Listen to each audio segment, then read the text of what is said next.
ओम शांति। ओम शांति। ओम शांति। ओम शांति। ओम शांति। ओम शांति। आज 8 जुलाई 2025 प्रातः मुरली ओम शांति बाबा दादा मधुबन। आज मीठी मधुर मुरली में बाबा ने इस ब्राह्मण जीवन का क्या महत्व है वो हमें बताया है। बाबा कहते तुम्हारा ये राजयोगी जीवन, ब्राह्मण जीवन, ईश्वरीय जीवन बहुत अमूल्य है, क्योंकि तुम इस जन्म में श्रीमत पर चल करके सारे विश्व की सेवा करते हो, क्योंकि इस क्या परिवर्तन कर देते हो, हेल से हेवन बना देते हो, नरक से इस दुनिया को स्वर्ग बना देते हो। तो बाबा ने कहा कि यह तुम्हारा जीवन बड़ा अमूल्य है। साथ ही बाबा ने कहा कि अपने खान पान चाल चलन को बहुत ही शुद्ध रखो, और चलन कैसी हो, रॉयल हो, ऊंच पद पाना है तो पवित्र बनना है, दैवी गुणों की धारणा करनी है। साथ ही आज की मुरली में बाबा ने लिया कि खुशी गायब होने का कारण क्या है और उसका निवारण क्या है। उसके भी कारण हमें विचार सागर मंथन कर निकालने हैं कि क्या कारण है जो हमारी खुशी गायब हो जाती है। सुनते हैं आज के बाबा के ईश्वरीय महावाक्य। ओम शांति। बाबा कहते मीठे बच्चे, यह तुम्हारा जीवन बहुत अमूल्य है, क्योंकि तुम श्रीमत पर विश्व की सेवा करते हो, इस हेल को हेवन बना देते हो। यह तुम्हारा जीवन बहुत अमूल्य है, क्योंकि तुम श्रीमत पर विश्व की सेवा करते हो, इस हेल को हेवन बना देते हो। आज की मूल्य से प्रश्न है, खुशी गायब होने का कारण तथा उसका निवारण क्या है। दो भाग हैं प्रश्न के। खुशी गायब होने का कारण क्या है और उसका निवारण क्या है। क्या कारण है जो हमारी खुशी गायब हो जाती है। अच्छे भले चल रहे हैं ज्ञान मार्ग में, लेकिन फिर भी खुशी गायब हो जाती है। क्यों निर्मला बहन बताओ, क्यों गायब हो जाती है।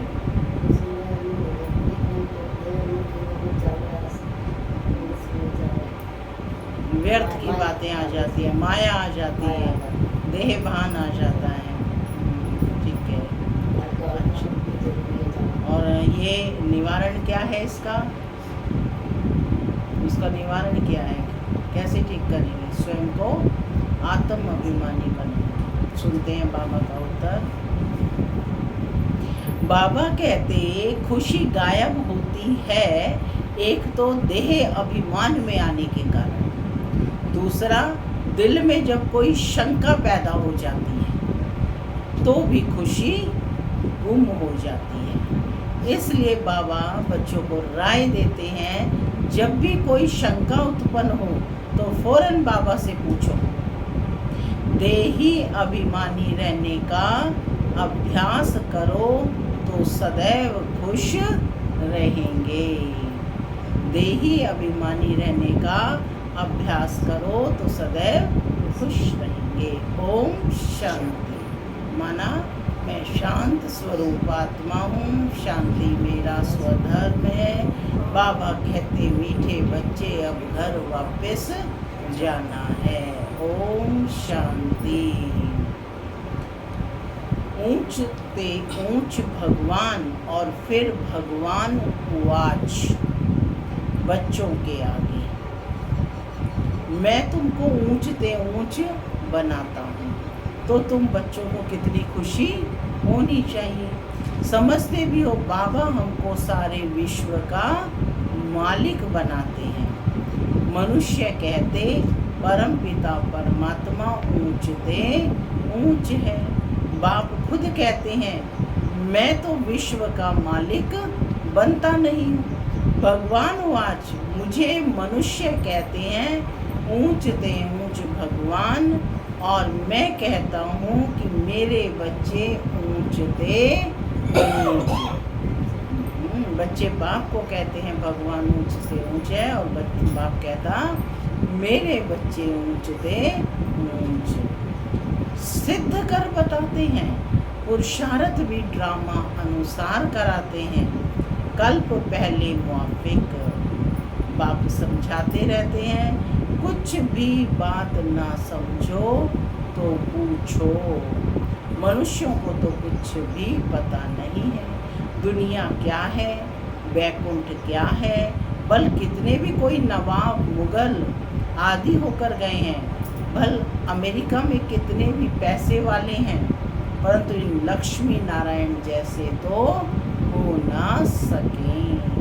वह तो व्हाइट हाउस आदि बनाते हैं, परंतु वहाँ तो रतन जड़ित गोल्डन हाउस होते हैं।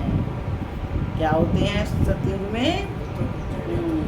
बता रहे हैं कि अमेरिका में तो रतन जड़ी व्हाइट हाउस बनाते हैं, परंतु वहाँ माना स्वर्ग में रतन जड़ित गोल्डन हाउस बनते हैं। उसको कहा ही जाता है सुख धाम। तुम्हारा भी हीरो हीरोइन का पार्ट है। तो कितनी खुश नसीब आत्मा हो। बाबा कहते तुम्हारा ही हीरो हीरोइन का पार्ट है, माने मुख्य पार्ट है। तुम डायमंड बनते हो, गोल्डन एज थी, अब आयरन एज है। बाप कहते हैं तुम कितने भाग्यशाली हो, भगवान खुद बैठ समझाते हैं, तो तुमको कितना खुश रहना चाहिए। तुम्हारी ये पढ़ाई है ही नई दुनिया के लिए।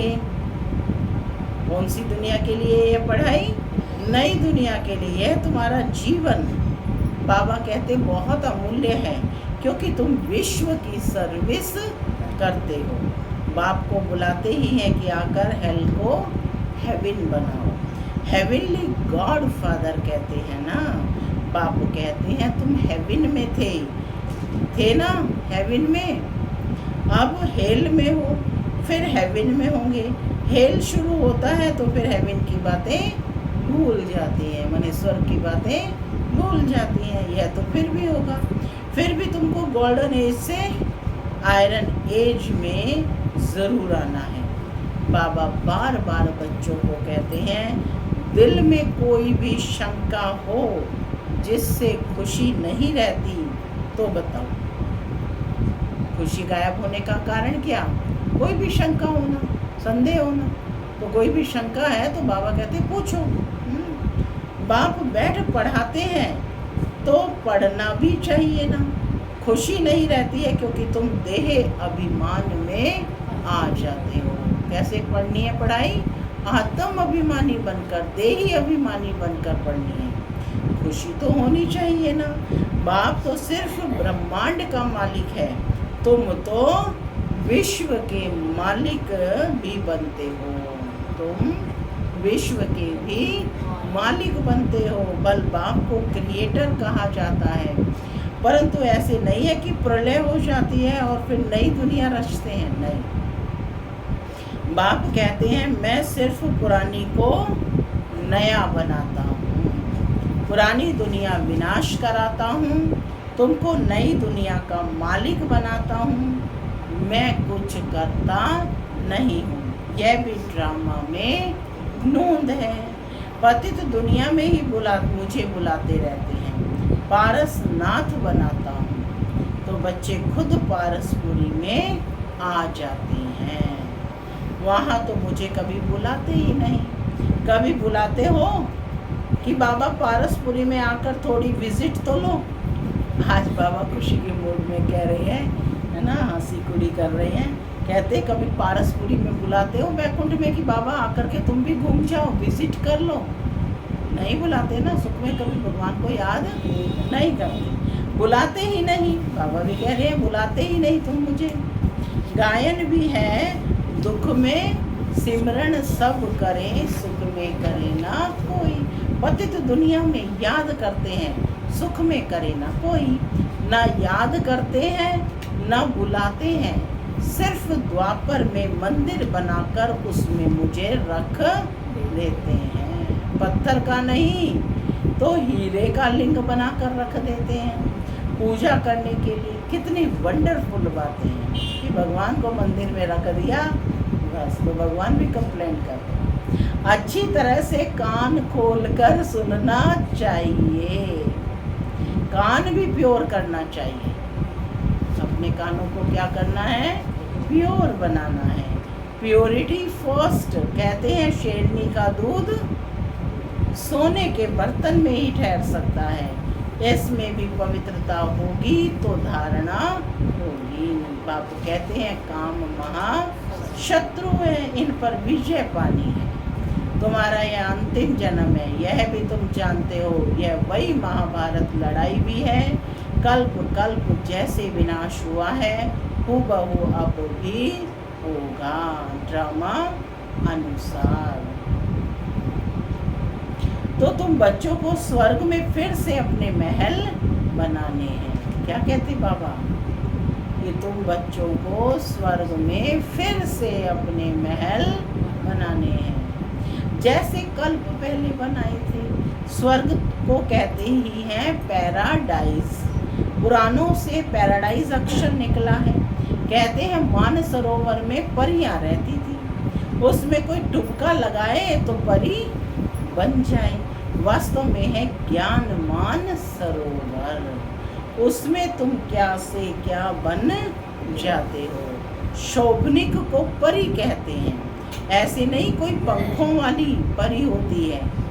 जैसे तुम पांडवों को महावीर कहा जाता है, उन्होंने फिर पांडवों को बहुत बड़े बड़े चित्र, गुफाएं आदि बैठ दिखाई हैं। भक्ति मार्ग में कितने पैसे बर्बाद करते हैं। बाप कहते हैं हमने तो बच्चों को कितना साहूकार बनाया, तुमने इतने सब पैसे कहाँ किए, कहाँ गंवाए? पूछ रहे हैं बाबा। भारत कितना सॉल्वेंट था, कितना साहूकार था। अभी भारत का क्या हाल है? जो 100% सॉल्वेंट था, निर्विकारी था, अब 100% इंसॉल्वेंट बन पड़ा है। विशेष वर्ल्ड बन गया है ना। अभी तुम बच्चों को कितनी तैयारी करनी चाहिए, क्योंकि 100% इंसॉल्वेंट बन गया है। तो अब इसको क्या करना है? पावन बनाना है। 100% ही पावन बनाएंगे। तो बाबा कहते हैं अभी तुमको कितनी तैयारी करनी चाहिए। बच्चों आदि को भी यही समझाना है कि शिव बाबा को याद करो तो तुम श्री कृष्ण जैसे बनेंगे। तुम बच्चों को कितनी खुशी रहनी चाहिए, लेकिन अपार खुशी उन्हें ही रहेगी जो सदा दूसरों की खिदमत में रहते हैं, जो सदा दूसरों की सेवा में रहते हैं। मनुष्य धारणा चलन बहुत बहुत रॉयल हो। मुख्य धारणा क्या है? मुख्य धारणा चलन बहुत बहुत रॉयल हो, खान पान बहुत सुंदर हो। तुम बच्चों के पास जब कोई आते हैं तो उनकी हर प्रकार से खिदमत करनी चाहिए, स्थूल भी तो सूक्ष्म भी। माने स्थूल में भी सेवा करनी है। ये नहीं है कि कोई आए तो चाय पानी आदि के लिए ही ना पूछे, बिठाए ही ना, है ना। स्थूल में भी सेवा करनी है, सम्मान करना है, और साथ में सूक्ष्म रूप से आत्मा का भी सेवा करना है। जिस्मानी और रूहानी। क्या कहा बाबा ने? जिस्मानी और रूहानी दोनों करने से बहुत खुशी होगी। कोई भी आए तो उनको तुम सच्ची सत्य नारायण की कहानी सुनाओ। शास्त्रों में तो क्या क्या कहानियाँ लिख दी हैं कि विष्णु की नाभि से ब्रह्मा निकला और फिर ब्रह्मा के हाथ में शास्त्र दे दिए हैं। अब विष्णु की नाभि से ब्रह्मा कैसे निकलता है, कितना राज है, और कोई इन बातों को कुछ भी समझ ना सके। नाभि से निकलने की तो बात ही नहीं है। ब्रह्मा सो विष्णु और विष्णु सो ब्रह्मा बनते हैं। ब्रह्मा को विष्णु बनने में सेकंड लगता है, और सेकंड में जीवन मुक्ति कहा जाता है। बाप ने साक्षात्कार कराया कि तुम विष्णु का रूप बनते हो। सेकंड में निश्चय हो गया, विनाश साक्षात्कार भी हुआ। नहीं तो कलकत्ता में जैसे राजा ही ठाट में रहते थे, ब्रह्मा बाबा राजा ही ठाट में रहते थे, कोई तकलीफ नहीं थी, बड़ा रॉयल्टी से रहते थे। अब बाप तुम्हें यह ज्ञान रत्नों का व्यापार सिखलाते हैं। वह व्यापार तो इनके आगे कुछ भी नहीं है, जबकि उस समय बाबा का करोड़ों का व्यापार था, है ना, हीरे जवाहरातों का। लेकिन बाबा ने क्या बतलाया कि वह व्यापार तो इन ज्ञान रत्नों के आगे कुछ भी नहीं, परंतु इनके पार्ट और तुम्हारे पार्ट में फर्क है। बाबा ने इनमें प्रवेश किया और फट से सब छोड़ दिया। भट्टी बननी थी, तुमने भी सब कुछ छोड़ा। नदी पार कर आए भट्टी में पड़े, क्या क्या हुआ कोई की परवाह नहीं। कहते हैं श्री कृष्ण ने भगाया। क्यों भगाया? उनको पट रानी बनाने के लिए। यह भट्टी भी बनी तुम बच्चों को स्वर्ग की महारानी बनाने के लिए। शास्त्रों में तो क्या क्या लिख दिया है और प्रैक्टिकल में क्या क्या है, सो तुम अब समझते हो। भगाने की बात नहीं है। कल को पहले भी गाली मिली थी, नाम बदनाम हुआ था, यह तो ड्रामा है। जो कुछ होता है कल को पहले मुआफिक। अभी तुम अच्छी रीति जानते हो कि कल्प पहले जिन्होंने राज्य लिया है वह जरूर आएंगे। बाप कहते हैं मैं भी कल्प पहले आकर भारत को स्वर्ग बनाता हूँ। पूरा 84 जन्मों का हिसाब बताया है। सतयुग में तुम अमर रहते हो, वहाँ अकाली मृत्यु होती नहीं। अमर का क्या अर्थ है कि कभी अकाली मृत्यु होती नहीं, माता पिता के रहते कभी संतान की मृत्यु होती नहीं। इसीलिए कहा है वहाँ तुम अमर रहते हो।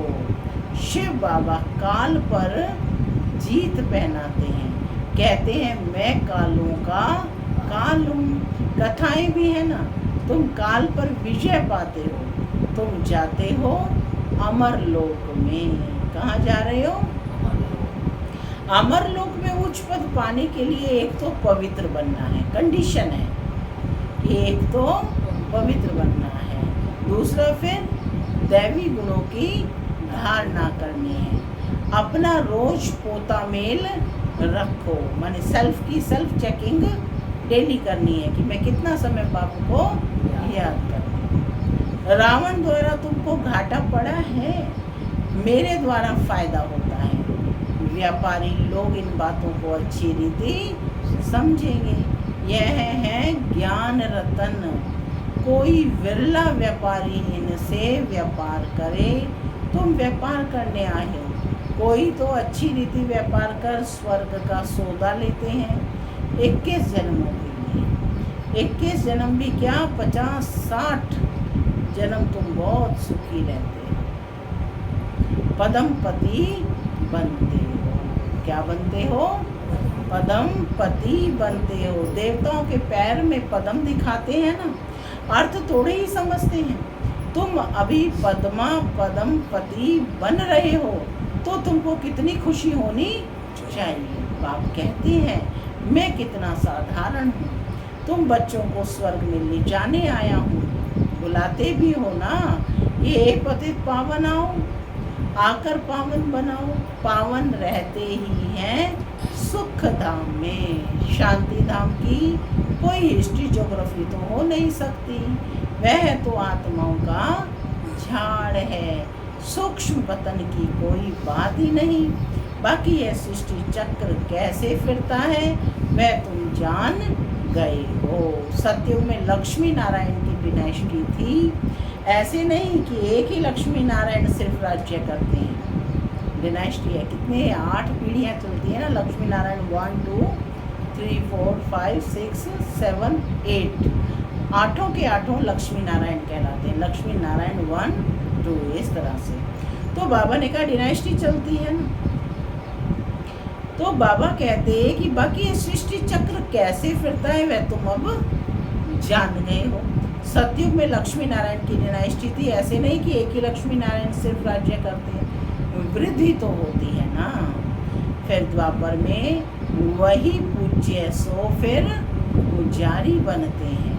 मनुष्य फिर परमात्मा के लिए कह देते आप ही पूज्य आप ही पुजारी, जैसे परमात्मा के लिए सर्वव्यापी कह देते हैं। इन बातों को तुम बच्चे अब अच्छी तरह से समझते हो।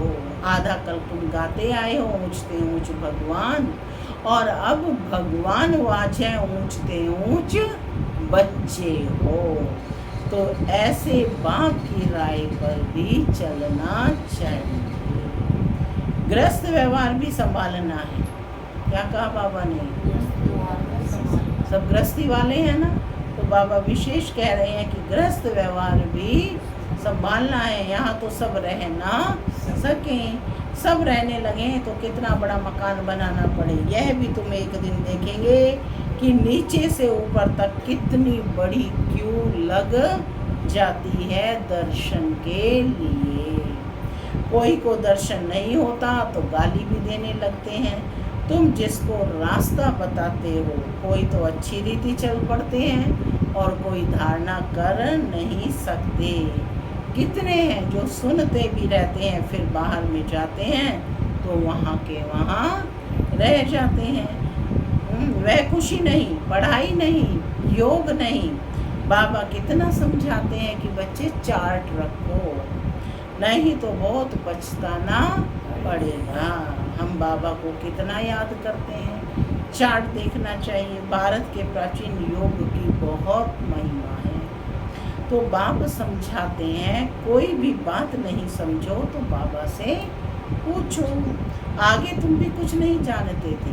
बाबा कहते हैं यह कांटों का जंगल है, काम महाशत्रु है। यह अक्षर खुद गीता के हैं। गीता पढ़ते थे परंतु समझते थोड़े ही थे। बाबा ने सारी आयु गीता पढ़ी, समझते थे गीता का महात्म बहुत अच्छा है। भक्ति मार्ग में गीता का कितना मान है। गीता बड़ी भी होती है, छोटी भी होती है। श्री कृष्ण आदि देवताओं के वही चित्र पैसे पैसे में मिलते रहते हैं, और उन्हीं चित्रों के फिर कितने बड़े बड़े मंदिर बनाते हैं। तो बाप समझाते हैं कि तुमको तो विजय माला का दाना बनना है। ऐसे मीठे मीठे बाबा को बाबा बाबा भी कहते हैं, समझते भी हैं कि स्वर की राजाई देते हैं। फिर भी सुनंती कथंती अहो माया फरकती देवंती। बाबा कहा तो बाबा माना बाबा। भक्ति मार्ग में भी गाया जाता है, पतियों का पति गुरुओं का गुरु एक ही है। वह हमारा फादर है, ज्ञान का सागर पतित पावन है। तुम बच्चे कहते हो बाबा हम कल्प कल्प आपसे वर्षा लेते आए हैं, कल्प मिलते हैं। आप बेहद किसके बाप से हमको ज़रूर बेहद का वर्षा मिलेगा। मुख्य है ही अलफ, उसमें बे मर्ज है। बाबा माना वर्षा, वह है हद का और यह है बेहद का। हद के बाबा तो ढेर के ढेर हैं, बेहद का बाप तो एक ही है। अच्छा, मीठे मीठे 5000 वर्ष बाद विशेष याद पार है। मीठे मीठे 5000 वर्ष बाद फिर से आकर मिलने वाले बच्चों प्रति बाप दादा का याद प्यार और गुड मॉर्निंग। रूहानी बाप की रूहानी बच्चों को नमस्ते। हम रूहानी बच्चों की रूहानी माता पिता दादा को याद कर गुड मॉर्निंग और नमस्ते नमस्ते। सदा रहो हंसते बनो। ऐसे चलो। धारणा के लिए मुख्य सार पहला, स्थूल सूक्ष्म खिदमत यानी सेवा कर अपार खुशी का अनुभव करना है और दूसरों को कराना है। चलन और खान पान बहुत रॉयल्टी रखनी है। चलन और खान पान में बहुत रॉयल्टी रखनी है। दूसरा पॉइंट है, अमर लोक में ऊंच पद पाने के लिए पवित्र बनने के साथ साथ दैवी गुण भी धारण करने हैं। अपना पोता मेल देखना है कि हम बाबा को कितना याद करते हैं। अविनाशी रत्नों की कमाई जमा कर रहे हैं। कान प्योर बने हैं जिससे धारणा हो सके। कान को क्या कहा है बाबा ने? सोने का बर्तन। आज का वरदान है, सेवा करते हुए याद के अनुभवों की रेस करने वाले सदा लवलीन आत्मा भव। याद में रहते हो, लेकिन याद द्वारा जो प्राप्तियां होती हैं उस प्राप्ति की अनुभूति को आगे बढ़ाते जाओ। इसके लिए अभी विशेष समय है और अटेंशन दो, जिससे मालूम पड़े कि यह अनुभवों के सागर में खोई हुई लवलीन आत्मा है। जैसे पवित्रता शांति के वातावरण की भासना आती है, वैसे श्रेष्ठ योगी लगन में मगन रहने वाले हैं। यह अनुभव हो, नॉलेज का प्रभाव, लेकिन योग के सिद्धि स्वरूप का प्रभाव हो। सेवा करते हुए याद के अनुभवों में डूबे रहो। याद की यात्रा के अनुभवों की रेस करो। स्लोगन है, सिद्धि को स्वीकार कर लेना अर्थात भविष्य प्रारब्ध को यहाँ ही समाप्त कर देना। अव्यक्त इशारे, संकल्पों की शक्ति जमा कर श्रेष्ठ सेवा के निमित्त बनो। जितना जितना आप बच्चे श्रेष्ठ संकल्प की शक्ति से संपन्न बनते जाएंगे, उतना श्रेष्ठ संकल्प की शक्तिशाली सेवा का स्वरूप स्पष्ट दिखाई देगा। हर एक मनुष्य अनुभव करेंगे कि हमें कोई बुला रहा है। कोई दिव्य बुद्धि द्वारा शुभ संकल्प का बुलावा हो रहा है। कोई फिर दिव्य दृष्टि द्वारा बाप और स्थान को देखेंगे। दोनों प्रकार के अनुभव बहुत तीव्र गति से अपने श्रेष्ठ ठिकाने पर पहुंच जाएंगे। ओम शांति।